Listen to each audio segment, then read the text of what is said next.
Hi all, അസ്സലാമു അലൈക്കും. എല്ലാവർക്കും ഹൗറ റെസിപ്പീസ് വേൾഡിലേക്ക് സ്വാഗതം. ഇന്ന് ഞാൻ ഉണ്ടാക്കാൻ വേണ്ടി പോകുന്നത് ഒരു ഈസി ആയിട്ടുള്ളൊരു സ്നാക്കാണ്. ഇഫ്താറെല്ലാം തന്നെയല്ലേ, ഇഫ്താർ കഴിയാനായി. എന്നാലും നമുക്ക് നല്ലൊരു അടിപൊളിയായിട്ട് എളുപ്പത്തിൽ ഉണ്ടാക്കാൻ പറ്റിയൊരു സ്നാക്കാണ് ഞാൻ നിങ്ങൾക്ക് കാണിച്ചു തരാൻ വേണ്ടി പോകുന്നത്. ഞാൻ അധികം ഉണ്ടാക്കുന്നത് എന്താ വെച്ചാൽ നമുക്കിപ്പോൾ തിരക്കുള്ള ഇതിലുള്ള സമയത്തെല്ലാം വളരെ എളുപ്പത്തിൽ കുട്ടികൾക്കെല്ലാം സ്നാക്ക് ആവശ്യമാണല്ലോ നോമ്പിന്. അപ്പോൾ പെട്ടെന്ന് തന്നെ ആക്കാൻ പറ്റിയൊരു റെസിപ്പിയാണ്. നിങ്ങളെല്ലാവരും വീഡിയോ സ്കിപ്പ് ചെയ്യാതെ കാണാം. അപ്പം നമുക്ക് റെസിപ്പിയിലോട്ടേക്ക് പോകാം. ആദ്യം തന്നെ നമുക്കൊരു ഡോ തയ്യാറാക്കാനുണ്ട് സ്നാക്കിൻ്റെ. അപ്പോൾ 2 കപ്പ് മൈദപ്പൊടിയാണ് ഞാൻ എടുത്തിരിക്കുന്നത്, 250 ml. അതുപോലെ തന്നെ ആവശ്യത്തിന് ഉപ്പും ഒരു 2 ടേബിൾ സ്പൂണോളം ഓയിൽ, സൺഫ്ലവർ ഓയിലാണ് ഒഴിച്ചു കൊടുക്കുന്നത്. എന്നിട്ട് അതെല്ലാം കൂടിയിട്ടൊന്ന് മിക്സ് ചെയ്ത് ആവശ്യത്തിന് വെള്ളം ഒഴിച്ച് നമുക്ക് അധികം ലൂസാകാത്ത വിധത്തിൽ തന്നെ, എന്നാൽ അധികം ഒട്ട് ടൈറ്റാകാത്ത രൂപത്തിൽ തന്നെ നമുക്കിതൊന്ന് കുഴച്ചെടുക്കാം. എപ്പോഴും നമ്മൾ ഡോ തയ്യാറാക്കുന്ന സമയത്ത് ശ്രദ്ധിക്കേണ്ടതെന്ന് വെച്ച് കഴിഞ്ഞാൽ നമ്മൾ കുഴച്ച് വെച്ചതിന് ശേഷം ഒരു 10 മിനിറ്റ് റെസ്റ്റ് ചെയ്യാൻ വെക്കുന്നത് നല്ലതാണ്. അപ്പോഴേക്ക് നമുക്ക് എന്താക്കാം, മസാല ഉണ്ടാക്കേണ്ടതുണ്ട്. അതിനായിട്ടൊരു പാൻ അടുപ്പത്ത് വെച്ച് അത് ചൂടാകുമ്പോഴേക്കും ഒരു 2 ടേബിൾ സ്പൂണോളം ഓയിൽ ഒഴിച്ച് കൊടുത്ത് ഒരു മീഡിയം സൈസുള്ള 2 സവാളയാണ് ഞാനിവിടെ എടുത്തിരിക്കുന്നത്.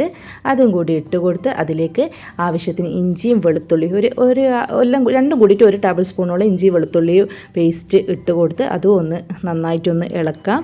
അതിനുശേഷം ആവശ്യത്തിന് ഉപ്പും കൂടി ചേർത്ത് കൊടുത്ത് എല്ലാം കൂടി ഒന്ന് മിക്സ് ചെയ്ത്, പിന്നെ ഞാനിവിടെ വെജിറ്റബിളിൻ്റെ ഉണ്ടാക്കുന്നത് കൊണ്ട് തന്നെ ഞാനിവിടെ ക്യാരറ്റാണ് യൂസ് ചെയ്യുന്നത്. നിങ്ങൾക്ക് ഈ ക്യാരറ്റിന് പകരം ചിക്കൻ്റെതാ വേണ്ടതാണെങ്കിൽ ചിക്കൻ ഉപയോഗിക്കാം. അതുപോലെ തന്നെ ക്യാരറ്റ് ചോപ്പ് ചെയ്യുന്ന സമയത്ത് തന്നെ ഞാൻ പച്ചമുളകും അതിലിട്ട് കൊടുത്തിട്ടുണ്ട്. ഒരു 3 പച്ചമുളകും കൂടി ക്യാരറ്റിൻ്റെ കൂടെ 2 ഒരുമിച്ചിട്ടാണ് ചോപ്പ് ചെയ്തത്. ഇനി നമുക്കൊരു 1/2 ടീസ്പൂണോളം കാശ്മീരി ചില്ലി പൗഡറും 1/2 ടീസ്പൂണോളം മല്ലിപ്പൊടിയും കുറച്ചൊരു 1/4 ടീസ്പൂണോളം മഞ്ഞൾപ്പൊടി ഇട്ടിട്ട് നന്നായിട്ട് ഇതൊന്ന് മിക്സ് ചെയ്യാം. പിന്നെ ആവശ്യത്തിന് കുറച്ച് ഗരം മസാലയും കൂടി ഇട്ട് കൊടുക്കണേ. ഇത് നന്നായിട്ടൊന്ന് വഴന്ന് കണ്ടു കഴിഞ്ഞാൽ നമുക്ക് എന്തൊക്കെ ആവശ്യത്തിന് മല്ലിച്ചപ്പും കൂടി ഇതിലേക്ക് ഇട്ട് കൊടുത്ത് എല്ലാം കൂടി ഒന്ന് മിക്സ് ചെയ്ത് വെക്കാം.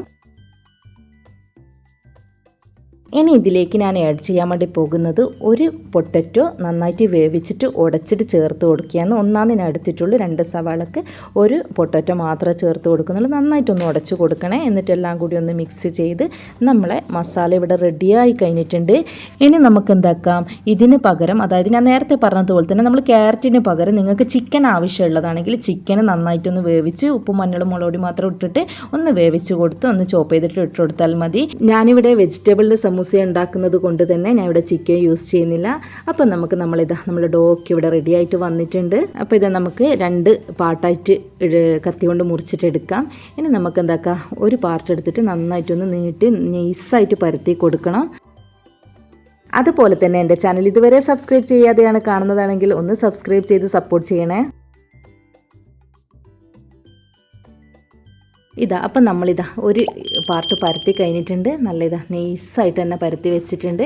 ഇനി നമുക്ക് നമ്മൾ ഉണ്ടാക്കി വെച്ചിരിക്കുന്ന മസാലയില്ലേ ഇതിലേക്ക് ഇട്ട് കൊടുത്ത് എല്ലാം ഒന്ന് അധികം കട്ടിയായിട്ട് ഇട്ട് കൊടുക്കരുത്. ഒന്ന് നൈസായിട്ടുള്ള രൂപത്തിൽ, അധികം കട്ടിയാക്കി കഴിഞ്ഞാൽ ആ ഒരു ടേസ്റ്റ് കിട്ടൂല. എല്ലാം നൈസായിട്ട് എല്ലായിടത്തും എത്തുന്ന രൂപത്തിലൊന്ന് സ്പ്രെഡ് ചെയ്ത് കൊടുത്തിട്ട് കഴിഞ്ഞിട്ട് നമുക്കിതാ ഇതേപോലെ ചെറുതായിട്ടൊന്ന് റോള് ചെയ്തിട്ട് ഇങ്ങനെ എടുക്കാം.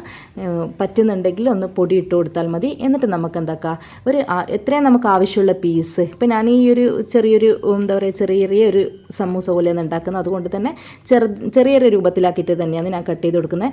ഈ ഒരൊറ്റ പരത്തൽ തന്നെ നമുക്കൊരു എത്രയാ പറയുക, ഒരു 10-15 സമൂസയോളം ഇവിടെ കിട്ടിയിട്ടുണ്ട്. അതുപോലെ ഇത് നമ്മൾ പൊരിച്ച് കഴിഞ്ഞാൽ തന്നെ നല്ല ലെയർ പോലെ ഉണ്ടാവും. നല്ല ടേസ്റ്റാണ്, നല്ല കാണാനും രസമാണ്, അതുപോലെ തന്നെ കഴിക്കാനും ടേസ്റ്റാണ്.